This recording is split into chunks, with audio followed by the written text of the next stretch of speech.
অনেক দিন ধরেই আমার কমেন্ট বক্সে দেখছি বেশ কিছু কমন কোয়েশ্চেন আসছে। দাদা তুমি কোথায় থাকো, কি করো? চলো আজকে তোমাদের সাথে একটু গল্প করা যাক। আমি পথ খুঁজি না কো পথ মোরে খোঁজে মন যা বোঝে না বোঝে না বোঝে তা বোঝে আমি পথ খুঁজি না কো পথ মোরে খোঁজে। আমি ডায়মন্ড হারবারের একটা ছোট্ট গ্রামের ছেলে, কিন্তু আমাকে কাজের সূত্রে না কলকাতায় থাকতে হয়।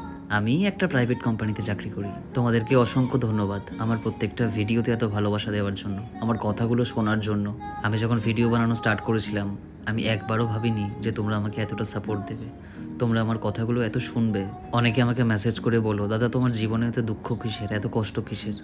একটা সত্যি কথা কি জানো তো, আমার রিল লাইফ আর রিয়েল লাইফ গুলিয়ে ফেলো না। তবে হ্যাঁ, আমার প্রত্যেকটা কথা কিন্তু আমার নিজের কথা, আমার নিজের লাইফের এক্সপিরিয়েন্স থেকে আমি কথাগুলো বলি। একটা টাইম মনে হতো আমার কথা শোনার মতো হয়তো কেউ নেই, কারণ আমার কখনোই কোনো বন্ধুবান্ধব ছিল না, কোনো গ্রুপ ছিল না, বা কোনো ব্যক্তিগত কোনো মানুষ ছিল না যার কাছে আমি আমার কথাগুলো শেয়ার করব।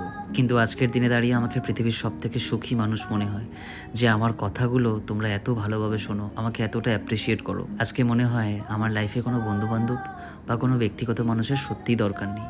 এই তো তোমরাই আছো, তোমরাই আমার কথাগুলো শুনবে। চলো আজকে আসি, আবার গল্প পরে হবে। আরও একবার তোমাদেরকে ধন্যবাদ জানালাম আমার কথাগুলো শোনার জন্য।